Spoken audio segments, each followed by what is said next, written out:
नमस्ते दोस्तों। आज मैं आपको बताऊंगी मैंने अपनी ज़िंदगी में बिना कोई टेक्निक को लगाए किस तरह से लॉ ऑफ अट्रैक्शन को अपनी ज़िंदगी में इम्प्लीमेंट किया।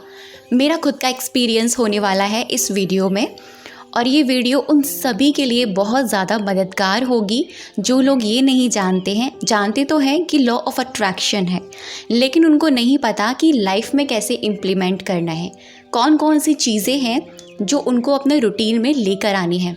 तो ये वीडियो आप सभी के लिए बहुत ज़्यादा हेल्पफुल होने वाला है, ख़ास तौर से अगर आप बिगनर्स हैं तो भी, अगर आप इस जर्नी में आगे बढ़ रहे हैं, अगर आपको रिज़ल्ट नहीं मिल रहे हैं तो भी, क्योंकि मैंने इस चीज़ से, इस तरीके से बहुत सारी चीज़ मैनिफेस्ट करी है। तो चलिए शुरू करते हैं, वीडियो बहुत अमेजिंग होगा। जब मेरी ज़िंदगी में लॉ ऑफ अट्रैक्शन आया तो उससे पहले मेरी लाइफ में सेल्फ लव आ चुका था। मैं जान चुकी थी कि खुद से प्यार करने की कीमत क्या होती है। मैं ये जान चुकी थी कि पहले चीज़ों को पाने के लिए ना पहले खुद से प्यार करना है। तो यहाँ पर मैं आपको अपना एक एक्सपीरियंस बताती हूँ जहाँ पर मैंने इस गलती को किया और इस गलती से मैंने बहुत कुछ सीखा। मैंने एक टेक्निक करी थी 555 ऐसा करके, है ना। तो वो मैंने जब टेक्निक करी, मैंने किसी चीज़ के लिए करी थी जो मुझे मैनिफेस्ट करनी थी, तो वो मेरी चीज़ नहीं हुई, मतलब वो काम ही नहीं करी वो टेक्निक। अभी मैं ये सोचूं कि मेरे लिए वो काम क्यों नहीं कर रही है, बहुत सारे थॉट्स चल रहे थे माइंड में कि यार सबके लिए काम करती है, मेरे लिए काम क्यों नहीं कर रही है। उसके बाद में मैंने विजुअलाइजेशन भी किया, जैसे रात को हमें कोई चीज़ चाहिए, उसके बारे में हम विजुअलाइज़ करें, वो भी मैंने किया, वो भी चीज़ उल्टी हो गई। मतलब सारा प्रोसेस मेरे लिए उल्टा काम कर रहा था। लेकिन आपको पता है वो सारा प्रोसेस क्यों मेरे लिए उल्टा काम कर रहा था? वो इसीलिए क्योंकि मेरे को ना उसकी जड़ के बारे में पता चला जब मैंने ये गलती करी उसके बाद में। वो ये थी कि मैं बहुत ज़्यादा डेस्परेट होकर वो टेक्निक कर रही थी, बहुत ज़्यादा पैनिक होकर कर रही थी, ये मुझे चाहिए चाहिए चाहिए ऐसा करके। कोई सेल्फ लव नहीं था, कोई खुद से प्यार नहीं था, खुद की केयर नहीं थी, हीलिंग क्या होती है कुछ भी नहीं था। बस एक चीज़ थी, चाहिए चाहिए चाहिए, इसके बिना मेरी ज़िंदगी अधूरी है, ये वाला माइंडसेट था। वो चीज़ नहीं हुई, उल्टा मेरे साथ होने लग गया। मतलब जो चीज़ पाना चाह रही थी और दूर चलती गई, मतलब और दूर जाती चली गई। तो ऐसा मेरे साथ हुआ। तो अगर आप भी कोई टेक्निक फॉलो कर रहे हैं या फिर कोई भी चीज़ कर रहे हैं, रिचुअल कर रहे हैं, तो उससे पहले एक बात हमेशा याद रखिएगा, आपकी वाइब्रेशन, आपका माइंड ऑफ स्टेट, आपकी फीलिंग्स, आपकी फ्रिक्वेंसी इस वक्त कैसी है। उस वक्त ही नहीं, आप पूरे दिन में क्या कंज्यूम कर रहे हैं, क्या देख रहे हैं, कैसे लोगों से बातें कर रहे हैं, किस तरह की चर्चा हो रही है, वो सारी चीज़ें इंक्लूड होती हैं इन सब में। तो मैंने अपने आप को बदलना शुरू किया। मैंने उस वक्त पता है बीके शिवानी दीदी को भी एकदम से अट्रैक्ट कर लिया, मतलब उनको मैं फॉलो करने लगी, उनकी वीडियोस देखने लगी, उससे मुझे बहुत मदद मिली। आपको पता है मैं सो जाती थी फिर भी बैकग्राउंड में दीदी की वीडियो चलती रहती थी, क्योंकि वो माइंड जो है ना, वो सबकॉन्शियस माइंड अपना काम कर रहा होता है, मैं उसको चले रहने देती थी और वो मैं उसको सुनती रहती थी। तो इससे मुझे बहुत हेल्प मिली ये जानने में कि एक्चुअल में किसी भी चीज़ को पाने के लिए पहले खुद को ऐसा बनना होगा, यानी आप जो होते हैं वही आप अट्रैक्ट करते हैं। तो यही एक सीक्रेट था। और मैंने उस वक्त शांभवी दीदी को भी फॉलो करना शुरू किया। तो मैंने क्या किया, पहले अपने व्हाट्सअप, अपने इंस्टा, सब पे से अपना बायो चेंज कर दिया, सब जगह लिख दिया I am blessed, I am blessed, I am blessed. ये मेरा एक अफर्मेशन ऐसा बन गया, एक स्विच वर्ड बन गया मेरे लिए, जहाँ भी जाती I am blessed, I am blessed, I am blessed. इस दौरान मैंने एक अफर्मेशन और चैंट करी, I am best, I am deserve the best, I am best, I am deserve the best. इस वाली अफर्मेशन ने मुझे खुद से प्यार करने पर बहुत मजबूर कर दिया, क्योंकि मैं बेस्ट बनती चली गई, अपना खुद का बेस्ट वर्जन बनती चली गई। तो उस गलती से मैंने ये सीखा कि आपको किसी भी टेक्निक को फॉलो करने से पहले उसके बारे में जानना और खुद के बारे में आप क्या सोच रहे हैं वो जानना बहुत ज़रूरी है। आप खुद से कितना प्यार कर रहे हैं, आपके आसपास जो भी लोग हैं उनसे कितना प्यार कर रहे हैं, वो सारी चीज़ें। अब आते हैं इससे थोड़ा स्टेप आगे। मैंने ना अपनी ज़िंदगी में जो सबसे पहली चीज़ करनी शुरू करी थी वो था ग्रैटिट्यूड। अब आप कहोगे कि ग्रैटिट्यूड तो ठीक है, लेकिन इससे कैसे, मतलब ये भी तो एक टेक्निक है। नो, ये आप टेक्निक नहीं कह सकते, आप इसको एक रूटीन कह सकते हैं, आप इसको जीने का तरीका कह सकते हैं। देखिए, बचपन से हमको हमारे पेरेंट्स ने, हमारे टीचर्स ने ये सिखाया है कि बेटा आप कुछ भी किसी से लेते हो तो थैंक यू बोलो। कहा है ना, जब आप लंच करते हो, लंच का टाइम होता है, उस वक्त आप लंच के आगे प्रेयर करो, थैंक यू गॉड आपने हमें ये खाना दिया। तो देखा जाए ग्रैटिट्यूड हमारी बचपन से ही हमारे साथ है, लेकिन इसको खुलकर हमने कभी अपनी ज़िंदगी में इम्प्लीमेंट ही नहीं किया। तो ग्रैटिट्यूड जर्नल तो मैंने बहुत बाद में करना शुरू किया। उससे पहले मैंने अपनी ज़िंदगी में अफर्मेशन यानी अपनी ही पहले खुद को चेंज किया। ठीक है, सबसे फर्स्ट चीज़ जो आती है वो आता है सेल्फ लव, खुद को चेंज करना। आप क्या देख रहे हैं, नेगेटिव तो नहीं है, नेगेटिव इन्फॉर्मेशन तो नहीं है, नेगेटिव कोई सीरियल तो नहीं है, नेगेटिव कोई मूवी तो नहीं है, कोई वीडियो तो नहीं है, कोई ऐसी चीज़ तो नहीं है जिससे आपको बहुत मज़ा तो आ रहा है, लेकिन आपके सबकॉन्शियस में जा क्या रहा है, वो इन्फॉर्मेशन आपके माइंड को हेल्दी बना रही है या डिस्ट्रॉय कर रही है। ये पहले मैंने समझ लिया था और मैंने इन चीज़ों को पूरी तरह से अवॉइड कर दिया। न्यूज़पेपर पढ़ना बंद कर दिया और ये सारी चीज़ें देखना बंद कर दिया। ये मेरा था पहला स्टेप। फिर उसके बाद मेरा सेल्फ लव की मेरी जर्नी शुरू हो गई। खुद से प्यार करना शुरू कर दिया। जहाँ मैं अपने परिवार में मैं रह रही हूँ, मैंने उन सभी से प्यार करना शुरू कर दिया। घुलना मिलना, हंसना खेलना, सब कुछ। ठीक है, ये सब कुछ मेरी एक स्टार्टिंग की जर्नी थी। उसके बाद में मैंने ये अफर्मेशन चैंट करी थी और ये जो मैंने आपको बताई, I am best, I am deserve the best. और ये अफर्मेशन मेरे नहाते हुए, खाते हुए, पीते हुए, मतलब हर टाइम मेरा ये अफर्मेशन रहता था। एंड देन उसके बाद में आता है ग्रैटिट्यूड। और ये ग्रैटिट्यूड मेरा चलते फिरते हुआ करता था। मैं कोई ग्रैटिट्यूड जर्नल फॉलो नहीं कर रही थी, जैसे कि आज के टाइम में हम ग्रैटिट्यूड वॉक नाम दे रहे हैं। तो ये तो मैं पहले से ही करती आ रही थी कि thank you so much universe, thank you so much universe इसके लिए। और सबसे मेन चीज़ पता है आपको क्या, मैं यूनिवर्स से बातें करती थी। मुझे बड़ा अच्छा लगता था कि बालकनी में बैठकर या छत पर जाकर आसमान की तरफ देखकर बातें करना, ये मेरा फेवरेट है और ये आज भी मैं करती हूँ। और जब मेरी ज़िंदगी में लॉ ऑफ अट्रैक्शन नहीं आया था, तब से मैं करती आ रही हूँ। आई डोंट नो, मुझे नहीं पता ये मेरे अंदर क्यों है, क्या है, लेकिन ये मैं आपको बताऊँ अपने एक्सपीरियंस से। मुझे याद है मैं ये बचपन से करती आ रही हूँ। मुझे अच्छा लगता है नेचर से जुड़ा रहना, जैसे कि चंद्रमा को देखना, हवा को फील करना, पौधों से बातें करना और खेलती हुई चिड़ियों को देखकर स्माइल करना, गिलहरियों को देखकर स्माइल करना। तो ये मैं कहूँगी शायद ये मेरे अंदर की एक क्वालिटी है या फिर एक नेचर है मेरा, क्योंकि हम लोग क्या है, हम प्रकृति से बने हुए हैं और प्रकृति ही एक्चुअल में हमारी एक दोस्त है। तो जब भी हम पेड़ पौधे से या हवा से या किसी से भी हम इस तरह से मन ही मन में बातें करते हैं ना, वो फीलिंग्स ही अलग होती है। अब बात करती हूँ ग्रैटिट्यूड के बाद में मेरी ज़िंदगी में मैंने क्या ऐसी चीज़ अप्लाई करी जो मेरी चीज़ें मैनिफेस्ट होती चली गई।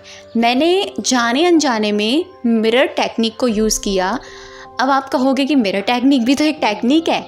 देखिए, अगर कोई चीज़ आप बचपन से करते आ रहे हो, ठीक है, किसी को शौक़ है एक्टिंग करने का, किसी को शौक़ है अकेले में बातें करने का, तो क्या आप उसको टेक्निक या किसी चीज़ का नाम दोगे? नहीं ना, क्योंकि उस वक्त ना आपको पता है ना मुझे पता है। ये तो अब सारी चीज़ें निकल कर आई हैं ना कि मेरा टेक्निक भी कोई टेक्निक है, खुद से बातें करना भी, इसको सेल्फ टॉक कहते हैं। तो ये सारी चीज़ें मैं बहुत पहले से करती आ रही हूँ। और ये जब मैंने सेल्फ लव में अपने आप को जुड़ना, मतलब खुद से जुड़ना शुरू हो गया ना मेरा, तो ये अपने आप चीज़ें होने लग गई। शीशे में देखकर अपने आप को अच्छी अच्छी बातें बोलकर चले जाना और मतलब अपने आप को देखकर स्माइल करना, अपने आप को ही मतलब ऐसा बोलना, यार तुम कितनी खूबसूरत हो, यार भगवान जी ने बड़ा प्यारा बनाया है तुमको।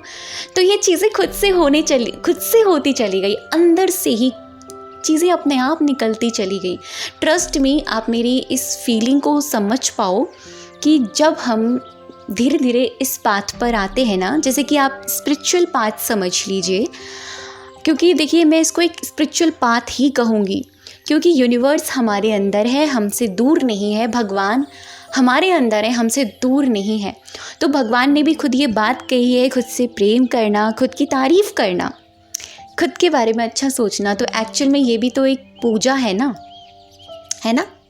तो यही मैं करने लग गई और सेल्फ़ लव में इतना ज़्यादा डूब गई कि भाई बस पूछो मत। चिड़ियों की चहचहाहट, वाह क्या बात है।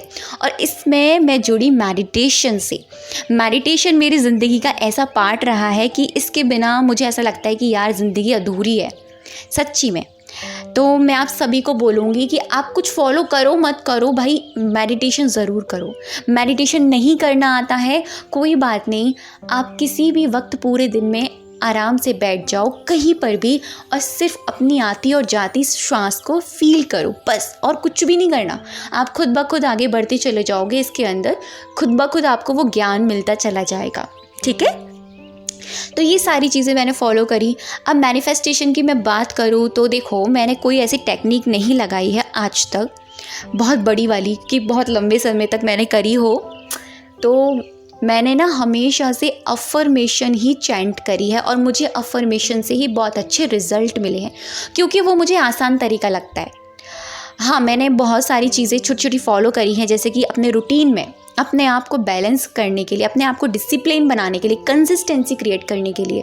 जैसे कभी कभी मैंने अपना विज़न बोर्ड है वो अपना क्रिएट करना शुरू कर दिया, या फिर कुछ भी छोटी छोटी चीज़ें हम अपने आप के लिए करते हैं ना, वो सारी चीज़ें। तो मैंने अफ़र्मेशन सबसे ज़्यादा चैंट करी है। कुछ भी मेरे को चाहिए होता है ना, कुछ भी क्लियर हो जाती हूँ कि हाँ भाई ये चीज़ चाहिए, उसके अकॉर्डिंग प्रेजेंट टेंस में अफर्मेशंस बनाती हूँ और उसको जब भी मन करता है चैंट करती हूँ, फील करती हूँ। और देखिए इसमें सबसे ज़्यादा रोल मेरा निभाया है पॉजिटिविटी ने, पॉजिटिव माइंडसेट ने। क्योंकि अगर आपका माइंड पॉजिटिव है ना, आप कुछ भी कर सकते हो, कुछ भी कर सकते हो।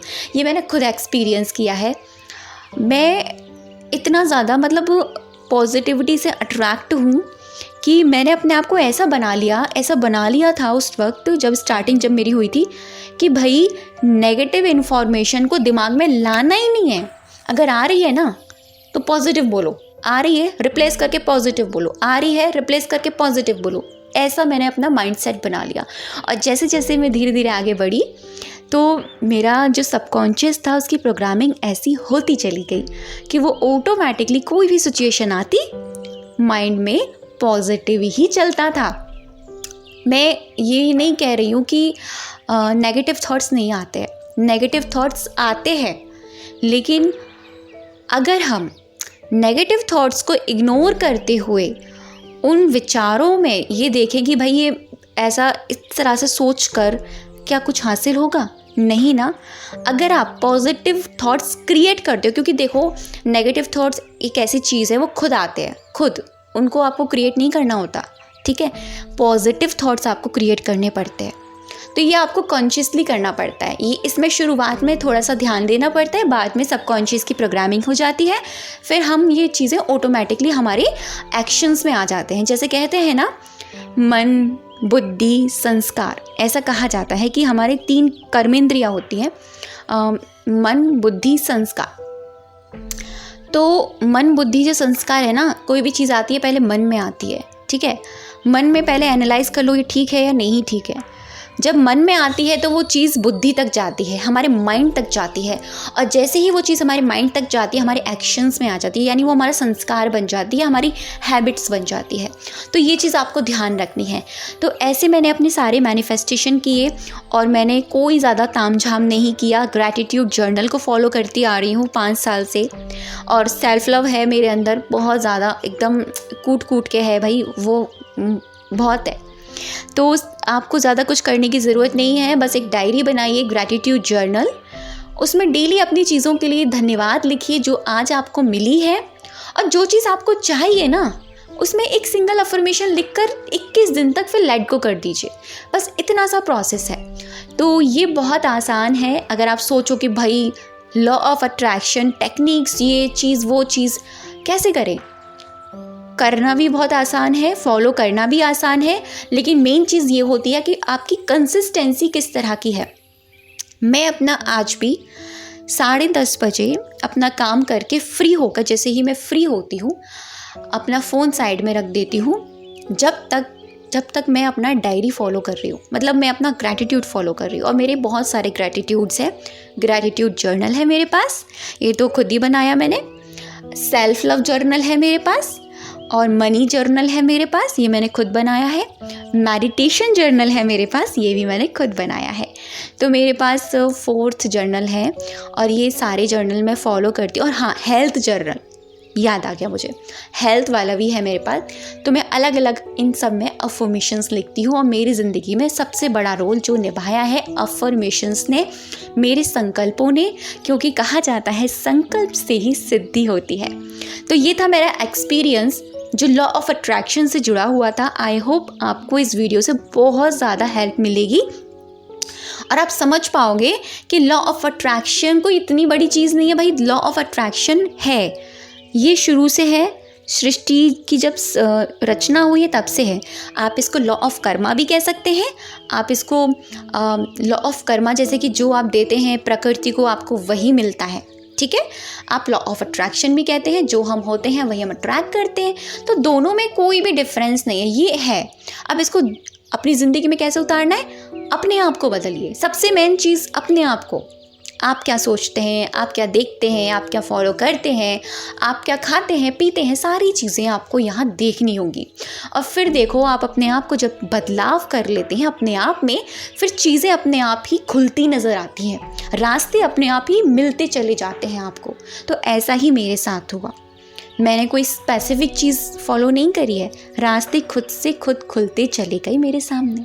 और आज मैं अपनी वो ज़िंदगी, यानी वो कह सकते हैं ना कि ड्रीम लाइफ, वो जी पा रही हूँ। क्योंकि मेरा ड्रीम था YouTube हो, मैं वहाँ पर हेल्प कर पाऊँ, जो भी नॉलेज है मेरे पास वो दे पाऊँ, तो वो मुझे मिला। थैंक यू सो मच अब तक इस वीडियो पर बने रहने के लिए। एंड आई होप सो आपको ये वीडियो बहुत ज़्यादा मदद करेगा अपनी ज़िंदगी को बदलने के लिए। Thank you so much.